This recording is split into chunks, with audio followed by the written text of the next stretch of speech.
Družba živijo. Danes vam ne bom kazal kubi hišic, ker imam za vas majčkeno drugačno, posebno sporočilo, ki se mi zdi prav, da ga delim z vami. In danes ne bomo šli na teren, ne bomo si ogledovali lepih vrtov, ne bomo si ogledovali luksuznih, nadstandardnih stanovanjskih hiš in avtomobilov luksuznih, ki so parkirani zraven kubi hiške in tako naprej. Ampak se bomo rajš vprašali, kaj je potrebno, da je človek v resnici srečen.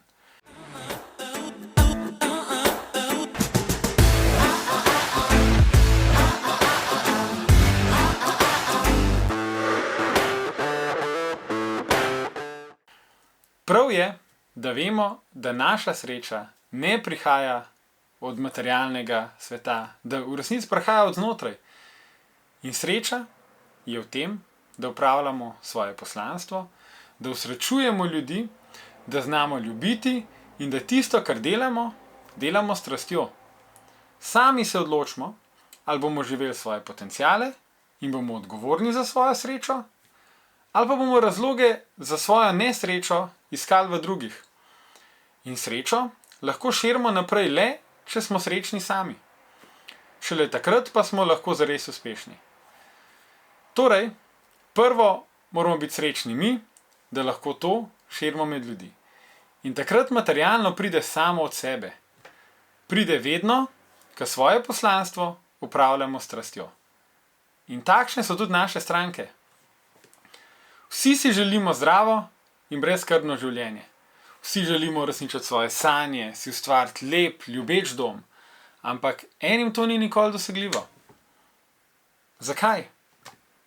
Kriva je država, kriva je vlada, krivo je zdravstvo, kriv je sistem, delodajalec, vse drugo.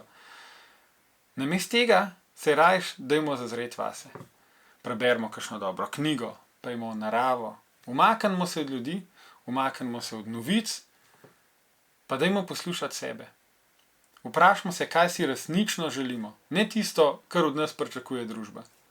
Napišimo si to na papir.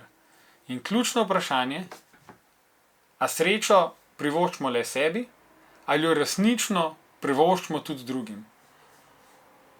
Hvala našim strankam in sledilcem, ker znate poskrbeti, da ste sami srečni in da to znate širiti tudi med ljudi.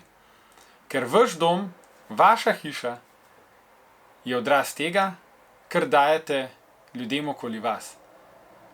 Ostanite srečni in predvsem srčni. Hvala lepa.